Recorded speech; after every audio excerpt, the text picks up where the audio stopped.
తాము పార్టీ మారే ప్రసక్తే లేదన్నారు వైఎస్ఆర్సీపీ సీనియర్ నేత బాలినేని శ్రీనివాసరెడ్డి, ఎమ్మెల్యే అశోక్ కుమార్ రెడ్డి. ఉద్దేశపూర్వకంగానే తమపై తప్పుడు ప్రచారం జరుగుతోందన్నారు. వైఎస్ జగన్మోహన్ రెడ్డి నాయకత్వంలో పనిచేస్తామని, రాబోయే రోజుల్లో ప్రకాశం జిల్లాలో పార్టీ బలోపేతానికి కృషి చేస్తామన్నారు. కొన్ని పత్రికల్లో ప్రకాశం జిల్లా నుంచి ఎమ్మెల్యేలు మరి వారితో పాటు నేను కూడా పోతున్నానని చెప్పి కథనాలు రావడం జరిగింది. అవి వాస్తవం కాదు. మాకు జగన్మోహన్ రెడ్డి గారి నాయకత్వం మీద పూర్తిగా నమ్మకం ఉంది. మేము ఆయన నాయకత్వంలో పనిచేస్తాం.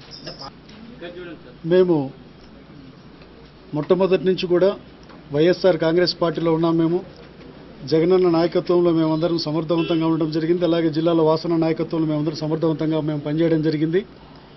శాసనసభ్యులుగా మేము ఎన్నికైన తర్వాత రాష్ట్రంలో జరుగుతున్న పరిస్థితుల్లో పూర్తిగా అభూత కల్పనలు, అవాస్తవమైనటువంటి ప్రచారాలు చేస్తూ మా మనోభావాలు దెబ్బతీయడం జరుగుతుంది. అది పూర్తిగా అవాస్తవమైనటువంటి విషయం.